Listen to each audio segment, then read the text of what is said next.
O, di ba? Praise God. Sino nakakilala kay sa totoong Alden? O, di ba? Alden ng buhay ni Ate Joy. Praise God. So, ayan po. Sino po ang di nakakilala kay Kuya Bong? Bong Saking? Bong Isagan. So, si Kuya Bong po is batch 13 po siya. So, ayun po, tatayo na po siya sa atin. So, ang pagpapala ng Panginoon is laging nasa kanyang buhay. So, talagang kumbaga yung paglakad niya, yung journey niya bilang tagasunod ni Kristo is ito na nagmamanifest sa kanyang buhay. So, welcome po natin si Kuya Bong. Palakpakan po natin ang Panginoon Diyos. Praise God. Amen. Magandang hapon po sa atin lahat. Kamusta po ang lahat? Amen. Salamat po sa hapong ito sa ating pag-uusapan po. Ang tema po ng ating pag-uusapan this month ay ang wisdom and understanding. Kaalam ug pagsabot sa Bisaya. Yun po. So ang team natin ngayon, tayo po ay nasa huling Friday ng August. At ang mensahe po natin ay tungkol sa wisdom and understanding from knowing God. Yan po ay mababasa sa Colossians 1:9 verse to 14. Close open. Amen, amen. Hallelujah.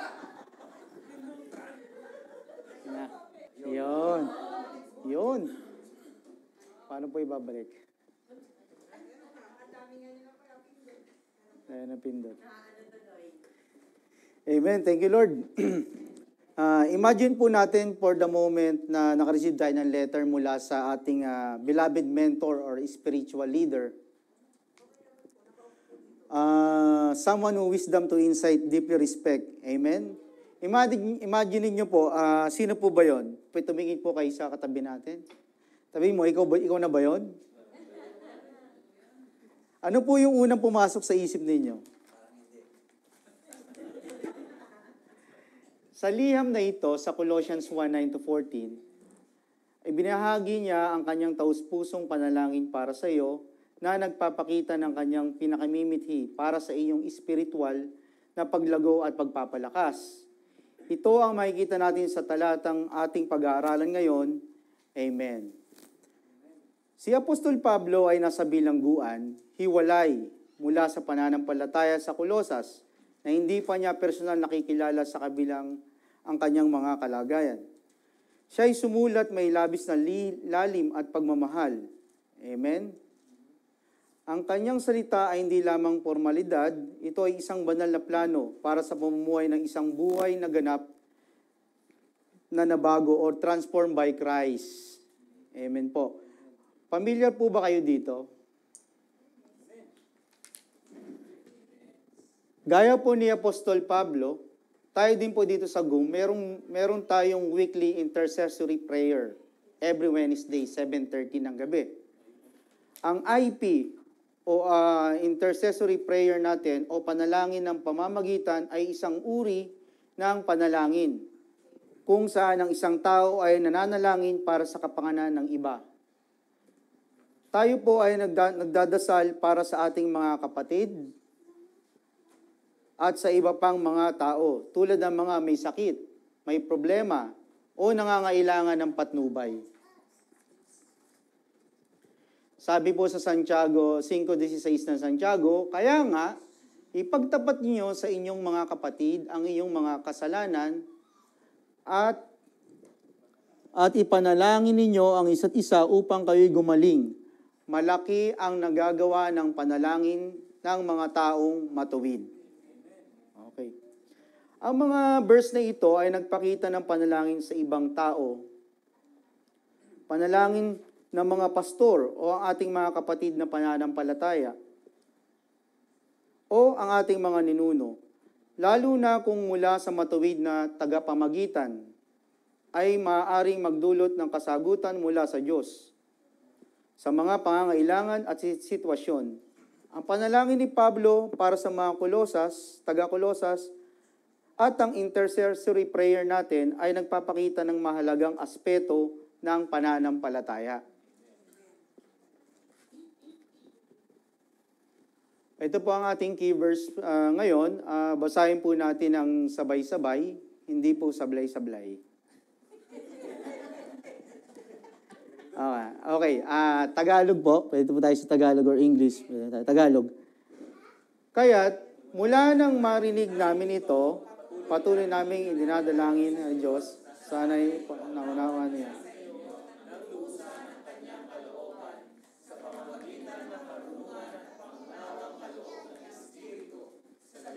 Oops. Napindot po. Andali po. Ayan. Dapat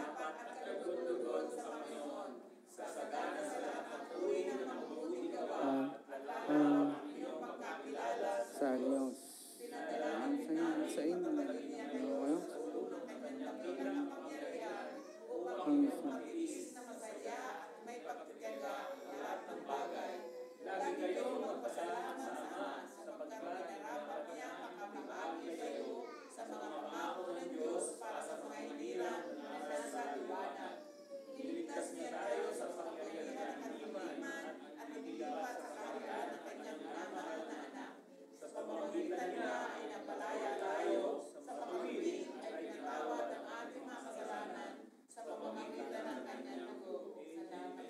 Amen. Thank you po. Maraming salamat po. Let's bow our head. Maghingi po tayo ng panalangin. Heavenly Father, we came before you with our hearts, eager to receive the truth you have us for today. As we explore Colossians 1:9 verse 14, open our ears to see the depth of your wisdom. Strengthen us with your power and fill us with unshakable gratitude. Transform us by your word and let us live there in you. Empower us to live a life and pleases you. In Jesus' name we pray. Amen.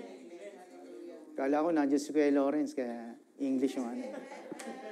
Okay, bago po tayo magsimula, sino po meron tayong isang trivia. Mag-trivia muna tayo. Sino po nakakaalam kung ano ang national tree ng Qatar? National tree ng Qatar. Dates. Anahaw. Nalipat na anahaw. May nagsabi naman, nyog daw. So, panoorin po natin itong isang, slides na to. Panoorin po natin. The Sidra tree is the national tree of Qatar. The Sidra tree is also known as Ziziphus spina Christi, or Christ thorn jujube, or arene. It consumes minimal amounts of water, but provides a lot of benefits and can thrive in the harshest of environments. The fruits and leaves of the Sidra tree are rich in nutrients and have been used in making traditional medicines. It is an iconic symbol of the country's heritage. Yung palang Sidra tree ay It represents the logo of Qatar Foundation and the tree-like columns in front of the Qatar National Convention Centre. Have you seen Sidra trees in your neighbourhood?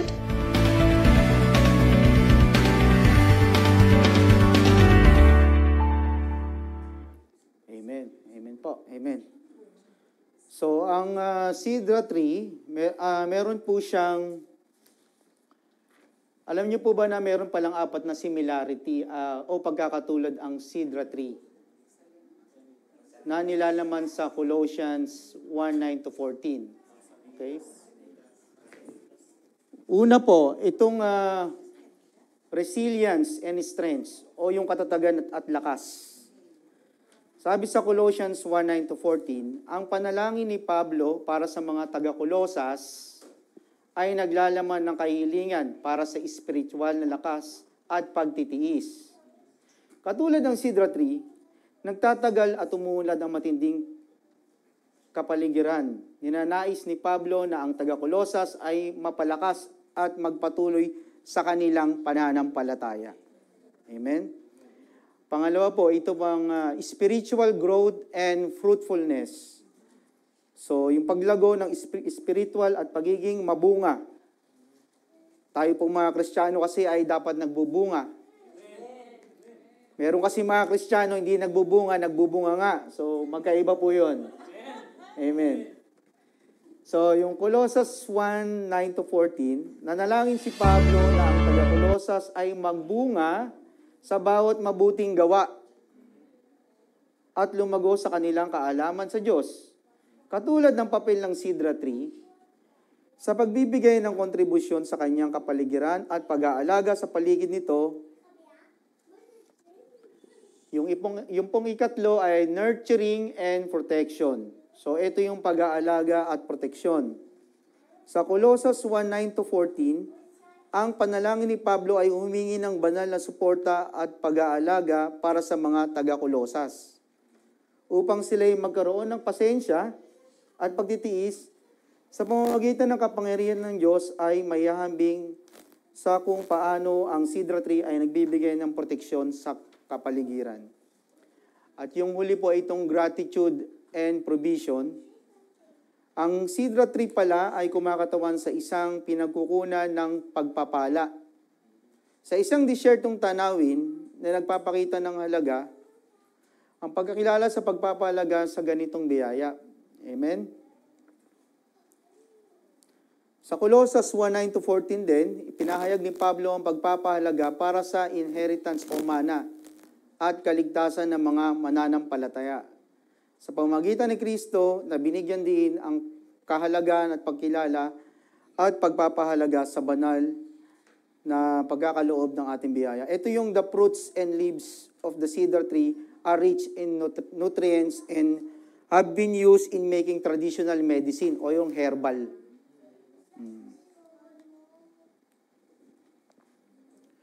Ngayon po, makikita nyo po, gagamitin natin ang puno, ang konsepto ng puno at mga ugat. Una, itong puno, the tree, upang mas maipaliwanag ang talatang 1:9-14, ang illustration ng ito ay nagbibigay ng malinaw na pag-unawa kung paano tayo maaaring lumago sa spiritual na buhay. Sa pamamagitan ng pag-unawa sa kalooban ng Diyos at pagkuha ng lakas mula sa Kanya. Ang puno ay the believer's spiritual life. Parang spiritual ng buhay at pananampalataya. Isipin natin na ang puno ay bilang simbolo ng ating spiritual na buhay. Ang kalusugan ng puno, kung gaano ito kataas at kung gaano ito kaganda, ay nakasalalay sa kung gaano kalalim ang ugat. At ang ating spiritual na buhay ay katulad ng punong ito, na upang tayo maging matatag at mabunga, ay kailangan nating mag-ugat sa malalim sa Diyos at ang Kanyang kalooban. Pangalawa, yung roots po, yung ugat. Ang mga ugat sa ilalim ng lupa ay hindi nakikita, ngunit sila ang nagbibigay ng kanilang sustansya sa puno. Tulad nito, ang ating halaman o ang ating kaalaman sa kalooban ng Diyos at espiritual na pag-unawa ay ang ugat na nagbibigay sa atin ng lakas upang mamuhay ayon sa plano. Sa Colossus 1:9, ipinalangin ni Pablo na tayo ay mapuno ng kaalaman, ng unawa at binibigay ang Espiritu. Ang ugat na ito ay nagdadala ng sustansya ng Diyos sa ating buhay. At yung branches o yung mga sanga, ang mga sanga ng puno ay sumasalamin sa ating mga gawa, paglago at lakas. Sa Colossus 1:10, chapter 1:10, tinukoy na tayo ay dapat magbunga sa bawat mabuting gawa at lumago sa kaalaman ng Diyos.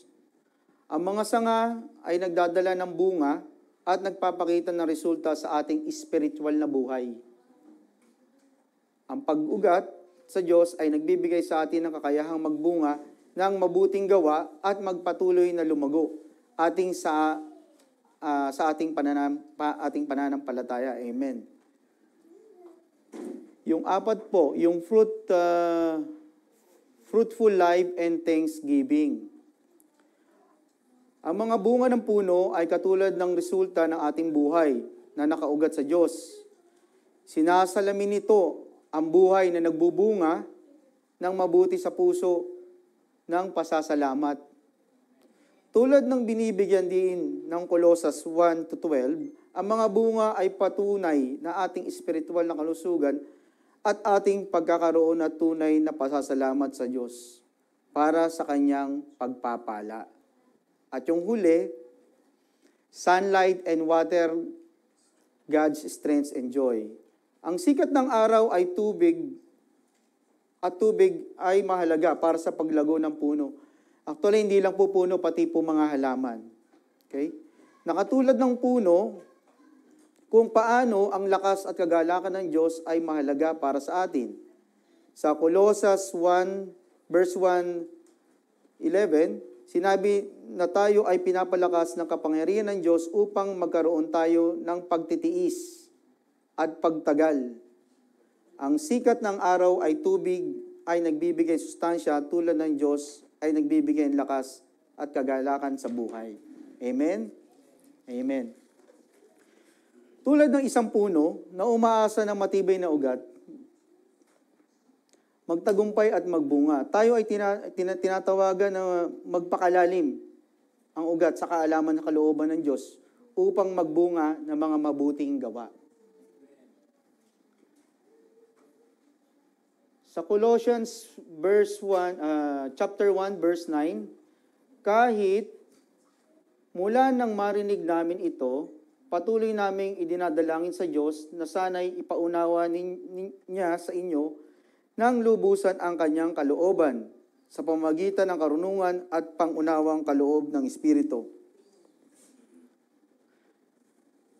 Kung saan ibinibigay, muli po natin balikan itong Colossians 1:19, kung saan ibinibigay ni Pablo ang isang modelo para sa ating panalangin sa pamamagitan ng IP o yung intercessory prayer, habang siya ay nanalangin para sa mananampalataya sa Colosas. Si Apostol Pablo po kasi, yung sinisulat niya to ay nakakulong siya. Nanalangin si Pablo para sa lakas sa paglago at pag-unlad ng pagtitiis at sa lahat ng mga bagay sa ating pag-aaralan. Una, sa lahat, mapapansin natin tungkol sa kanyang panalangin na siya ay labis na masigasig. Parang tayo rin po, no? Kahit na paulit-ulit tayong pinapanalangin yung mga pinagpe-pray natin sa IP, na alam natin na kahit matagal na siya sa listahan, patuloy pa rin nating pinapanalangin, maganda po yun. Yun po ang tawag ng pagsisika po yun. Ngayon, matatandaan nyo po, merong parabola sa Biblia. Ito po yung the story of, may parable tungkol dun sa friend at night. Yan po yung parable na makulit yung dyan yung babae dyan, yung kapitbahay, humingi ng tinapay ng hating gabi. So kahit na tulog na sila, matutulog na at kinukulit pa rin sila, paulit-ulit na humingi ang kapitbahay. Kaya sa kakulitan ay binigyan din nila. Katulad na lang itong parable dun sa unjust judge, no? Yung babaeng widow sa sa Luke 18:4 verse 4-5, no? Ang sabi, nakakuha ng katarungan mula sa isang hindi makatarungang hukom dahil sa kanyang patuloy na pagmamakaawa. Itinuro ni Jesus na mas higit pang handa ang Diyos na magbigay ng katarungan para sa mga pinili niya at humingi sa Kanya araw at gabi.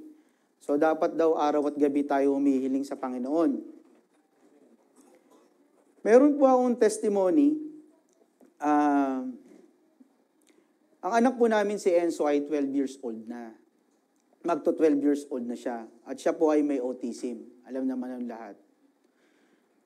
At sa patuloy po naming pagdadasal, kami ay umaasa na sa tulong ng Panginoon. Kasi hindi namin alam ang wisdom ni Lord kung kailan kami magsasalita si Enzo or paano. Alam niyo po, sa magulang po na may autism ay mabigat po yun sa araw-araw na challenge. So dahil nga po sa ating intercessory, sa ating IP, lumalakas po yung loob namin dahil may mga taong nananalangin sa Kanya. Araw-araw po yun. Sa tulong din po ng ating mga elders, ang mga pastors. Kasi yung panalangin po natin, minsan yung mga blessings natin, hindi po siya galing sa sarili nating panalangin. Pwede nga galing sa magulang natin, gaya ni Sister Bob. Masiguro si Mother Mary, baka pinapanalangin niya, makapasa. So, hindi lang sa sarili niya. Siguro isa na rin sa sarili niya. Pangalawa po, yung mga tao po natin na kasama dito, na patuloy sa atin nagpe-pray. So, yun po yung binabanggit lang dito sa Colossians na patuloy po tayo manalangin sa isa't isa.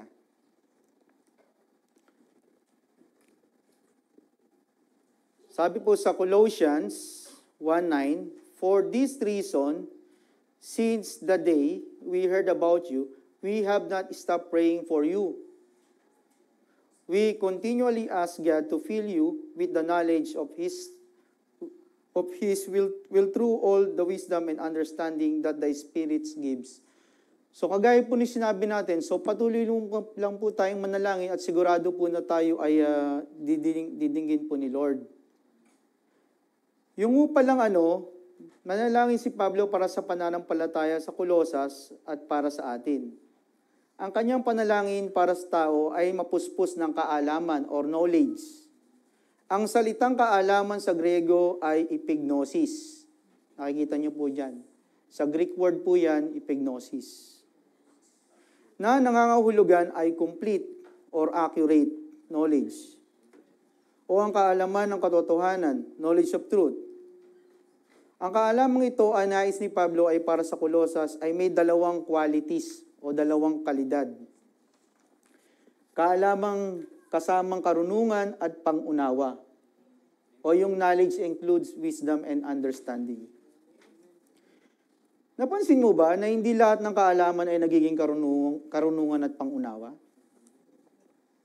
Amen. Sinabi ni Pablo na nais niyang mapuspos tayo ng kaalaman, ngunit kaalaman nagbibigay ng resulta. Kaalaman na tunay na nagdadala ng pagbabago sa ating buhay, or knowledge that makes a difference in your life. Isipin natin na isang tao na kabisado ang buong laman ng Biblia. Kuya Matt. Kaya niyang mag-quote ng mga talata at intindihin ang mga aral nito ng malalim. Ngunit kung hindi niya ito ina-apply sa kanyang araw-araw na buhay, tulad ng pagpapakita ng pagmamahal, pagpapatawad at kababaang loob, ang kanyang kaalaman ay hindi magiging karunungan. Halimbawa, kung ang tao ay tinuturo ng Biblia ay ang pagtulong sa kapwa, ngunit hindi naman siya tumutulong sa mga nangangailangan kapag may pagkakataon, ang kanyang kaalaman ay mananatiling theoretical or based on theory lang. Ang tunay na karunungan at pangunawa ay nasusukat sa kung paano mo ginagamit ang iyong kaalaman sa totoong buhay. Ang kaalaman ng walang aksyon ay hindi kompleto at hindi epektibo. Sabi sa Colossians 1 verse 10, "Sa ngayon, makakapamuhay na kayo ng karapat-dapat at kalugod-lugod sa Panginoon, sasagana sa lahat ng uri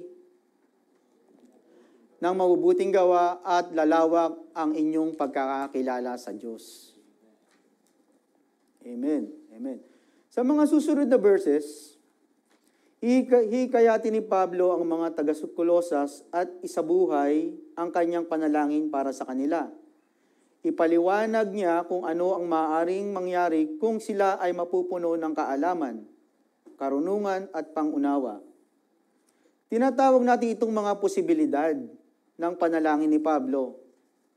Ipinakita ni Pablo ang mga bagay na mangyayari kapag tayo ay puno ng kaalaman, karunungan mula sa Diyos. Ayon sa verse 10, kapag tayo ay puno, Kapag tayo ay puno ng kaalaman at karunungan, maaari tayong mamuhay na parang lubos at nagbibigay kaluguran sa Diyos. Pinapanalangin ni Pablo na ang taga-Kolosas ay makilala ang Diyos ng malalim at mamuhay ng buhay na laging may magbibigay ng kasiyahan sa Kanya. Sa lubos na pagpapasya ng Diyos ay nangahulugang pamumuhay sa paraang nagpapasya sa Kanya. Ang pag-unawa sa salita ng Diyos ay tumutulong sa atin na malaman kung ano ang pagpapasya sa Kanya. Amen. Hallelujah. Wala po tayo. Amen.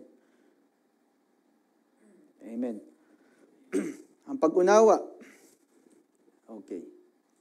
Ang lubos na pagpapasya sa Diyos, pagpapasaya sa Diyos, pagiging masaya sa Diyos ay nangangahulugang pamumuhay sa paraang nagpapasaya sa Kanya.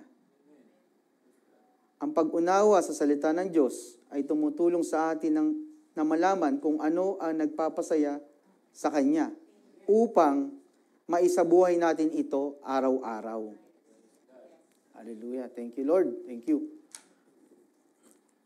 Halimbawa,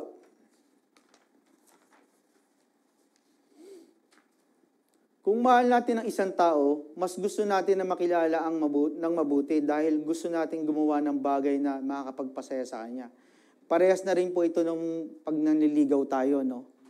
So, kailangan natin talaga na gumawa tayo ng mga bagay na magpapasaya sa Kanya.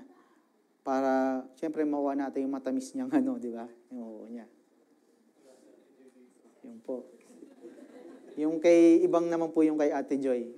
Kabaligtaran po yun. Kabaligtad, opo.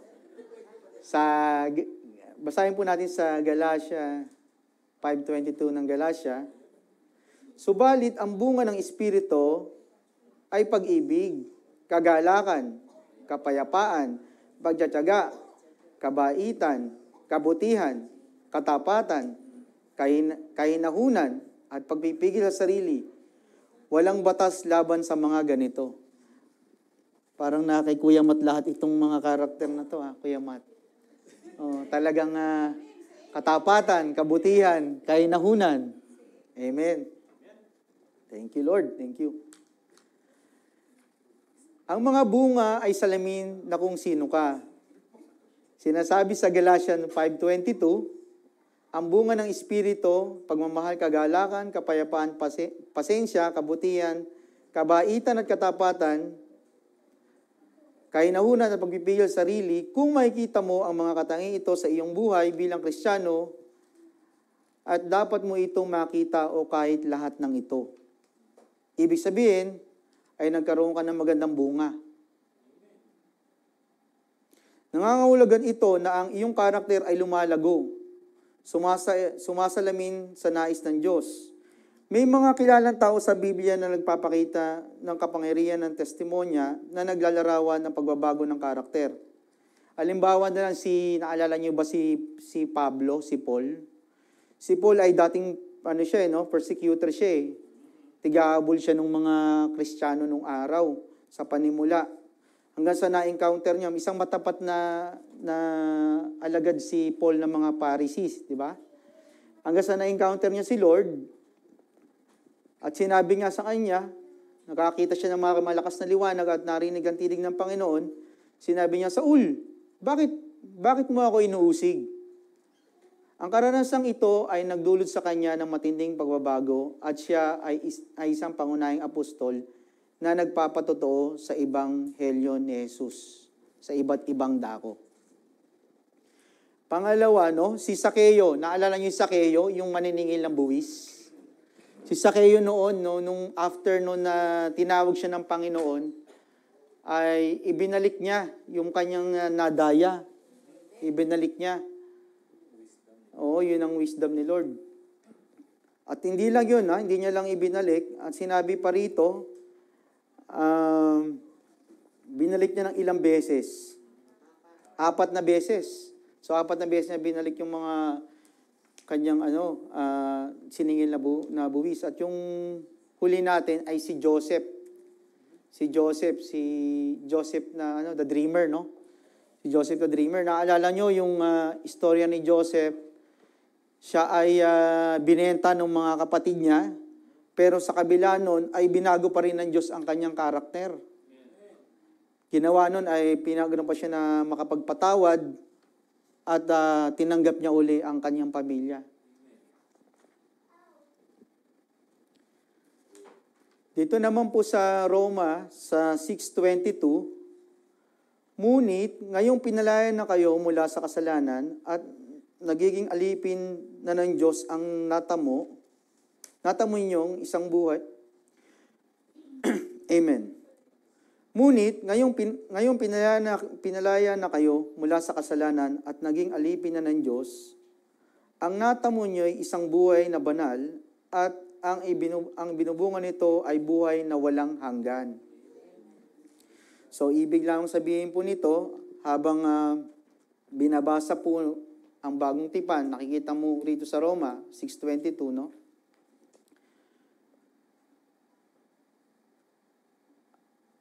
Ito ay tungkol sa iyong mga gawain. Narito kung paano ito nahati. Una, yung karakter. Ang bunga ay nagpapakita kung sino ka. Pinapakita nito ang iyong mga panloob na katangian tulad ng pagmamahal, kagalakan, at kapayapaan. Pangalawa, yung gawi. Ang bunga ay tungkol din sa iyong mga ginagawa. Ayon kay Pablo sa Roma, kapag namumuhay ka ng banal at sumusunod sa mga paraan ng Diyos, napuproduce ka ng mabuting bunga. Napuproduce tayo ng mabuting bunga. Hindi lamang ito tungkol sa iyong karakter. Ito ay tungkol sa iyong mga aksyon at pag-uugali. Karakter, kung sino ka sa loob, at gawi, ang iyong ginagawa at kung paano ka kumikilos. Halimbawa, sa trabaho natin, no, may mga kasama tayo sa trabaho na kasigaw. Lalo na yung mga ibang lahi, no? So, nakikita sa katauhan natin, kung nagbubunga tayo, kung sinasagot natin sila ng pasigaw din. So, tinuturuan lang tayo ng pagtitimpi at tumahaba yung ating pasensya. Yun po ang sinasabi dun sa talatang ito. Sa Hebrews 13-15, kaya't lagi tayong mag-alay ng papuri bilang handog sa Diyos sa pamamagitan ni Jesus. Papuring mula sa ating mga labi na nagpapahayag sa ating pagkilala sa kanyang pangalan. Amen. Hallelujah. Thank you, Lord. Bunga. Okay, thank you. Hallelujah, Lord. Amen. Kaya sa Hebrew 13-15, ang sinasabi diyan, ito ay bunga ng ating mga labi, yung fruit of our lips. Kasi kahit sa pamagitan, inihandog ang handog papuri sa Diyos, ito ay ang bunga ng ating mga labi.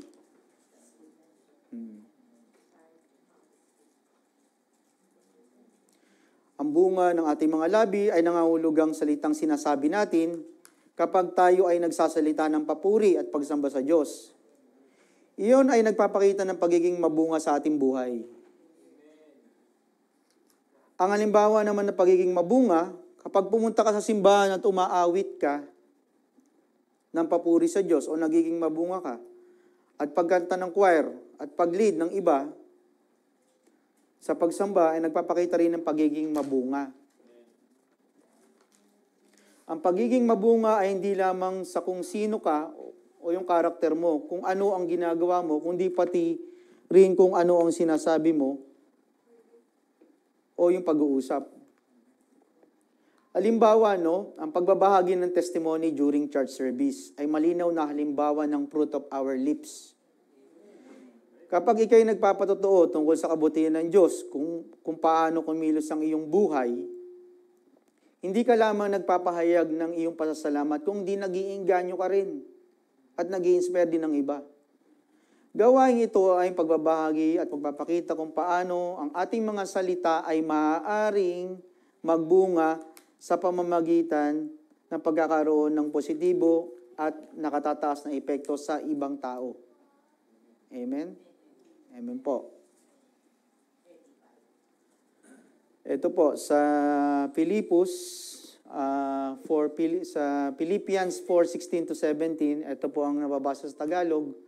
Noong ako'y nasa Thessalonica na, makailang ulit ding pinadalhan niyo ako ng tulong, hindi sa hangad kong laging tumanggap ng mga kaloob, kundi ang nais ko ay makatanggap kayo ng masaganang gantimpala. Ano ang ibig sabihin ni Pablo rito? Masaya si Pablo sa tulong na natanggap niya, pero mas masaya siya sa kanilang pagbibigay ay magdadala ng gantimpala sa kanilang. Amen. Anong ibig sabihin ni Pablo, no? Masaya si Pablo sa tulong na natanggap niya, pero mas masaya siya na ang kanilang pagbibigay ay magdadala ng gantimpala sa kanila. Ikaw ay nagbigay ng bukas palad para parang ikaw ay nagtatanim ng bunga sa iyong spiritual account. Ang pagbibigay ay paraan ng pagpapakita ng pagiging mabunga. So yung pagbibigay pala, papakita ng pagiging mabunga, no? Kaya masarap yung nagbibigay talaga eh. Pero masarap din yung tumatanggap, di ba? Parang mas gusto ko yung tumatanggap eh. Po, Lord. Hindi, yun po yung sinasabi, mas maganda po yung nagbibigay. Kasi nagbubunga tayo doon.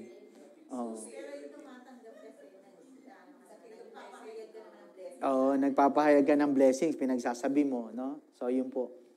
Ang pagbibigay ay paraan ng pagpapakita ng pagiging mabunga. Ipinapakita nito kung sino ka. Kung ano ang ginagawa mo, kung ano ang sinasabi mo, at kung ano ang sinuportahan ng iba. Sabi sa Proverbs 11:30, buhay ang dulot ng matuwid na pamumuhay, at kamatayan naman ang hatid ng karahasan. So, meron po tayong ano dyan. Amen. Hallelujah. Sa wakas, ang bunga ay maaari ring mga hulugan ng mga tao sa iyong naipapalapit kay Jesus. Sa madaling salita, kung matutulungan mong makilala ng iba si Kristo, ito ay tinuturing na pagiging mabunga. Sinasabi sa Kawikaan 11:30, buhay ang dulot ng matuwid, pamumuhay, kamatayan naman ang hindi hatid ng karahasan. Ang bunga ay mga nakakapanumbalik ng kaluluwa. Kapag ibinahagi mo ang ebanghelyo at pinapalapit ang iba kay Jesus, ikaw ay nagbubunga ng spiritual na bunga. Hindi lang ito ay tungkol sa pamumuhay ng mabuti, kundi sa pagtulong sa iba na makahanap ng pananampalataya o kaligtasan. Binibigyan diin ng verse na yan, ng 11:30, Kawikaan 11:30, na ang verse na ito, ang pag-aakay sa mga taong patungo kay Kristo, ay isang marunong at mahalagang gawain. Ikinakumpara nito ang mga matuwid sa punong kahoy ng buhay na nagpapahiwatig na ang kanilang impluwensya ay nagdala sa buhay at pag-asa sa iba. Ang pagiging mabunga ay hindi lamang tungkol sa personal na paglago, kundi pati rin sa pagkaroon ng epekto sa iba sa pamagitan ng paggabay sa kanila kay Kristo. Amen. Lapit na po tayo. Inaantok na ba lahat? Dito po tayo sa Romans 1:13. Pinilit ko po kasi talaga mag-Tagalog. Actually, nahirapan ako dito. English siya nung una. So, ang ginawa ko, tinagalog ko. Dahil linggo nga nung wika. Huling linggo ng wika ngayon, August. Kasi kung... Well, as you know... Pero sabi po kasi rito, sabi ni Lord na mas mabuting i-deliver mo ng Tagalog kasi nauutal ka nga sa Tagalog, mag-i-English ka pa. Purihin po ang Panginoon. Amen. Okay. Amen. Amen. Nawala na po si Paul. Okay. Sa Romans 1:13, sinulat ni Pablo, nais ni Pablo na pumunta at mangaral sa taga-Roma dahil alam niyang sa paggawa nito, makakapagdala siya ng mga tao na mananampalataya kay Kristo. Ito ay tinutukoy niyang bunga. Para kay Pablo, ang pagiging mabunga ay nangangahulugang pagtulong sa iba na makahanap ng pananampalataya kay Jesus. Bilang Kristiyano, kapag tinutulungan mong makilala si Kristo ang iba, ay nagiging mabunga. Nagiging mabunga daw tayo. Ang pagiging mabunga sa buhay Kristiyano ay tungkol sa pag-akay sa iba sa patungo sa pananampalataya kay Jesus. Hindi lamang ito tungkol sa iyong sariling paglago, kundi pati rin sa pagtulong sa iba na lumago ang espiritual na aspeto.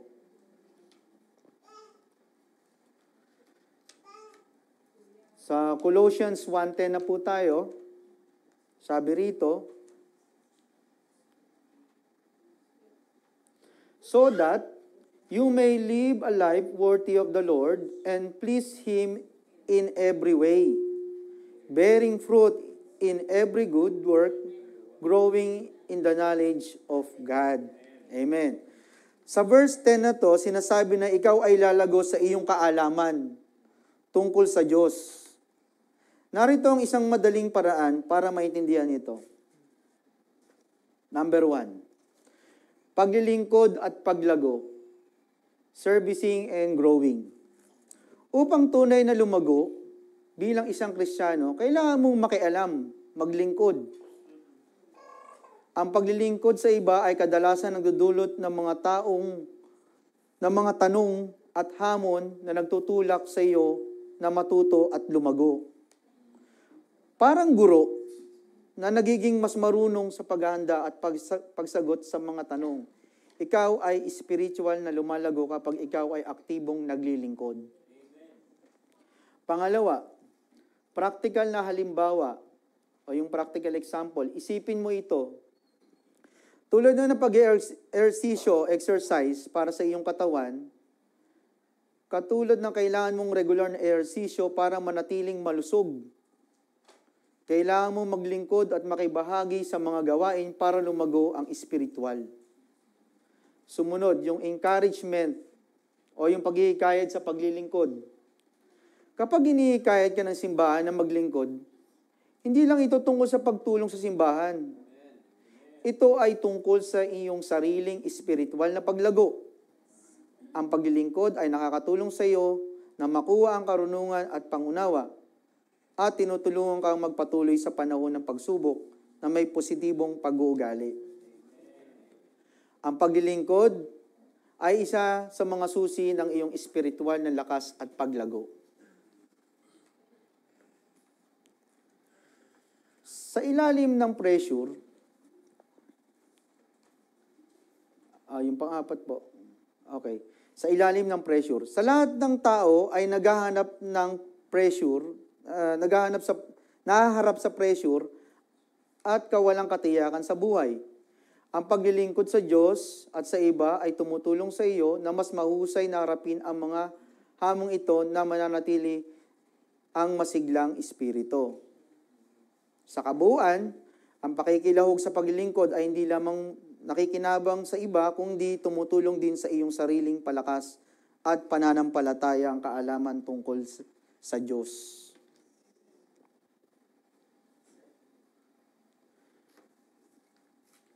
Okay, sa Colosas verse 1, chapter 1, verse 11, idinadalangin din naming patatagin niya kayo sa tulong ng kanyang dakilang kapangyarihan upang inyong matiis na masaya at may pagtsatsaga ang lahat ng mga bagay.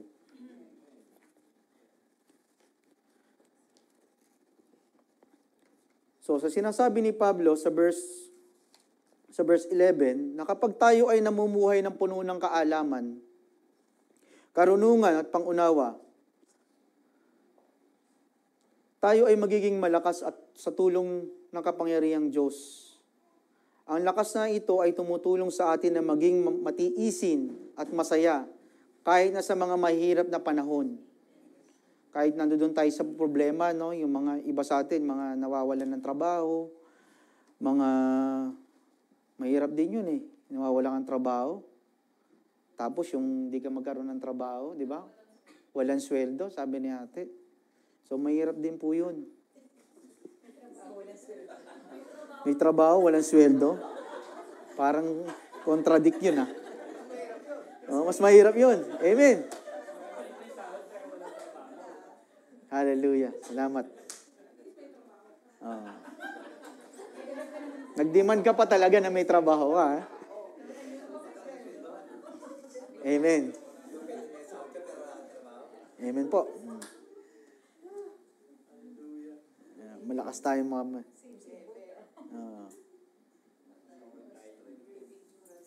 Okay. Sinabi ni Pablo sa verse 11 na kapag tayo namumuhay sa puno ng kaalaman, karunungan at pangunawa, tayo ay magiging malakas sa tulong ng kapangyarihan ng Diyos. Ang lakas na ito ay tumutulong sa atin maging matiisin, masaya, kahit sa mga mahirap na panahon. Number 1, meron po tayong mga points dito. Yung number 1, endurance, which is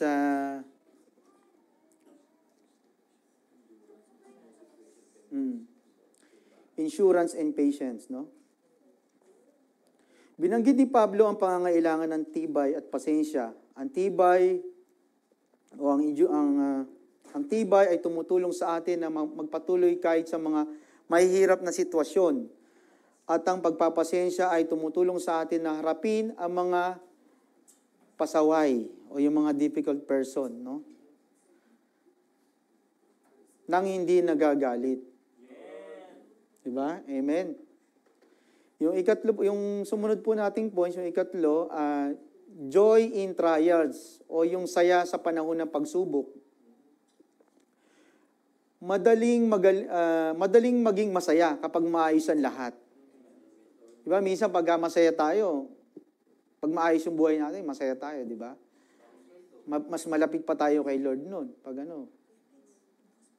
okay, bagong sweldo.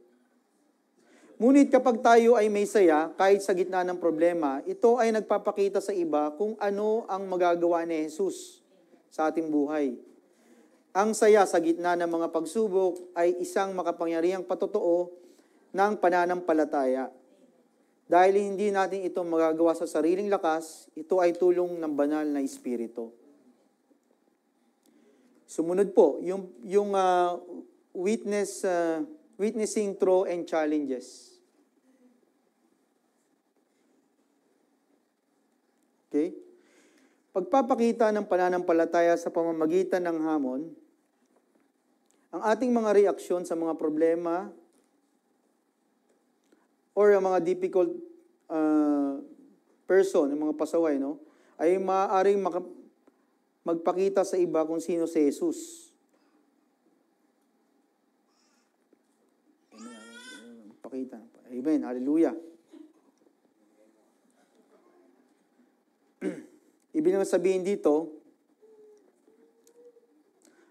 ang ating reaksyon sa mga problema ay maaaring magpakita sa iba kung sino si Jesus, kung paano tayo gumalaw, no?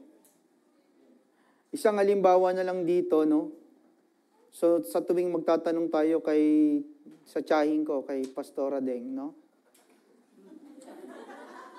Natutulog po kasi. Hindi, nakapigit lang Inaano ko lang. Oh. Alam mo, isa sa mga nilulook up ko, wala na po rito sa script niyan Ito. Isa sa mga nilulook up ko talaga, nagpapasalamat ako kasi si Tita Deng, hindi sa kaalaman ng lahat, malaki ang naging sa buhay namin yan. At ako ay malapit talaga sa mga tiyahin. Mas malapit ako sa mga tiyahin ko kasi anong meron? So, puro mga marites sila noon eh. Ngayon, sa itong si Tita Deng, nakita ko yung katatagan niya. Parang yung puno ng sidra, no? Saka nakakita, may sakit. Minsan, okay siya. Praise and worship. Okay. Tapos, next Friday naman, wala na naman siya. Di ba? Nag-outing, merong gamot sa tagiliran, naghihiwa ng pakuan. Di ba? Nakikita ko yung kanyang eagerness niya na yung mga tao, yung mga kapatid natin sa pananampalataya. Kumbaga, hindi hadlang ang karamdaman sa pagsunod natin kay Kristo. So, yun po yung nakikita ko. Sa kabuuan, ang lakas at kapangyarihan na natanggap natin mula sa Diyos ay hindi lamang tumutulong sa atin sa malaking hamon, kundi pati na rin sa pang-araw-araw na pakikisalamuha sa pamamagitan ng pagiging matiisin at masaya na nagpapakita sa ating pananampalataya sa iba. Okay, dalawa na lang po. Amen. Thank you, Lord. Oh. Sa Colossus 1-12, lagi kayong magpasalamat sa Ama sapagkat nirarapat niyang makabahagi kayo sa mga pangako ng Diyos para sa mga hinirang na nasa liwanag. Okay.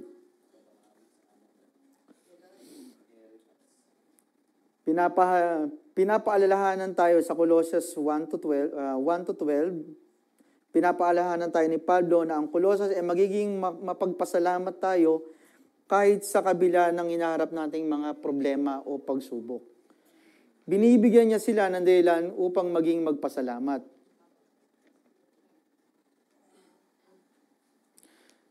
Ano nga ba ang pagpapasalamat? Binago tayo ng Diyos nung una, hindi natin... Amen, amen.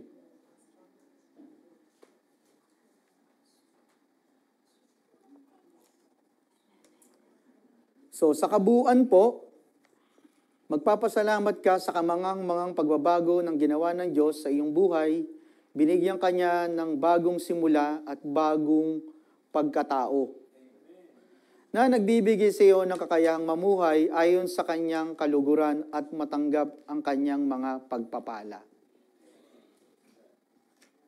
13 po, iniligtas niya tayo sa kapangyarihan ng kadiliman at inilipat sa kaharian ng kanyang minamahal na anak. Binibigyan din ni Pablo ang tatlong pangunahing bagay na ginawa ng Diyos para sa atin. Una, binago ka. Binago tayo ng Diyos nang ikaw ay naging Kristiyano. Binigyan ka niya ng bagong pagkatao at panibagong simula.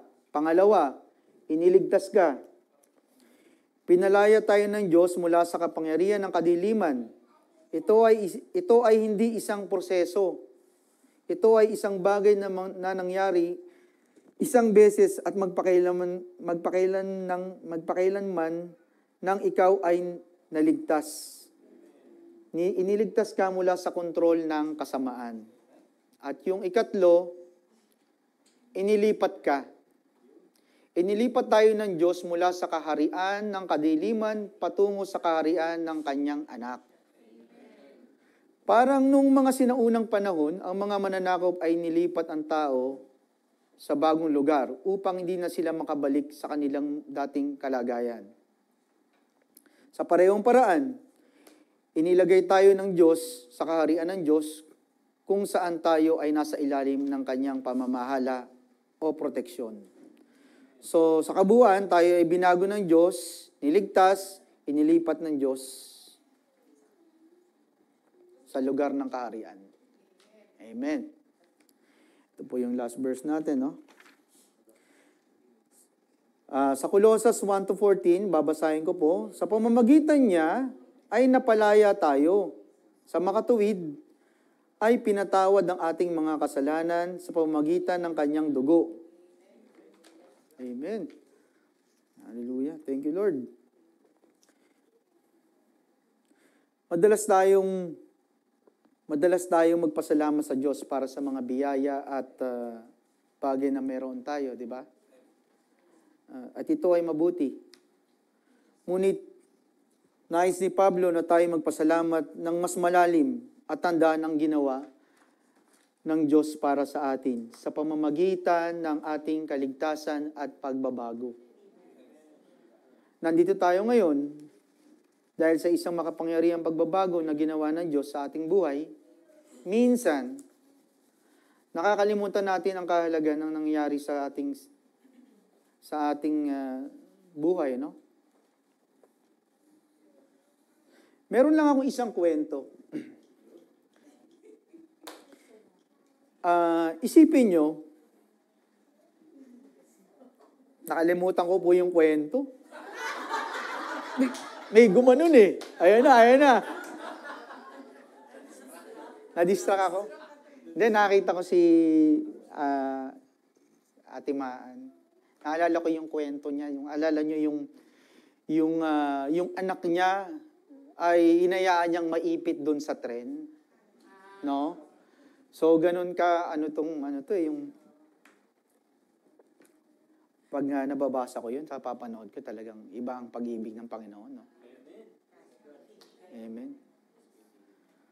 Oo. Parang yung tawag dito. Iba po ang pag-ibig ng Panginoon natin.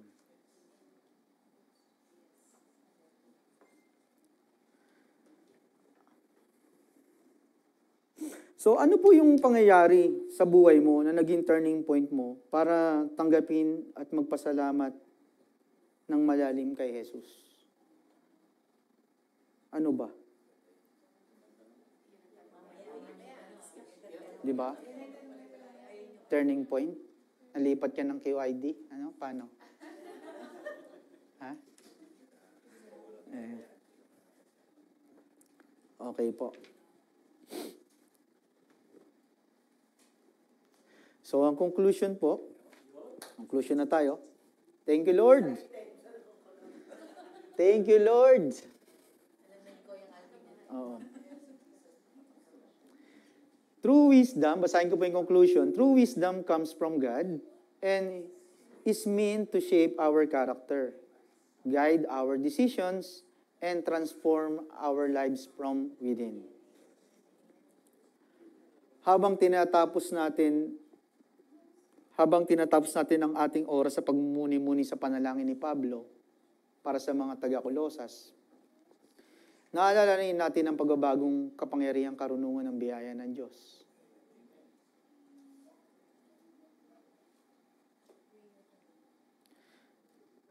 Sa pamamagitan ng panalangin ito, inihayag ni Pablo ang kanyang matinding pagnanais na ang mga mananampalataya sa Kolosas ay mapuspos ng kaalaman, karunungan, at pangunawa, na humantong sa isang buhay na nagbubunga, lakas ng loob at masayang pasasalamat. Ang panalangin ni Pablo ay nagsilbing isang walang hanggang paalala na ang ating paghahangad ng kaalaman at pag-unawa ay hindi dapat nakakulong sa mga gawaing intelektual lamang. Ang tunay na karunungan na nagmula sa Diyos at nilaon upang hubugin ang ating pagkatao, gabayan ang ating desisyon, at baguhin ang ating buhay mula sa loob. Sa pamamagitan ng kaalaman ng kalooban ng Diyos at sa karunungan na ibinibigay ng Banal na Espiritu, ay makakalakad tayo sa paraan ng karapat-dapat sa Panginoon. Amen. Meron lang po tayong life application points dito. Yung una, yung seek God's wisdom. Pangalawa, bear fruits in every good work. Draw strength from God and embrace gratitude and joy and share the light. So, yan lang po yung ating natin. No? Salamat po sa Panginoon. Thank you, Lord. To God be the glory. Amen.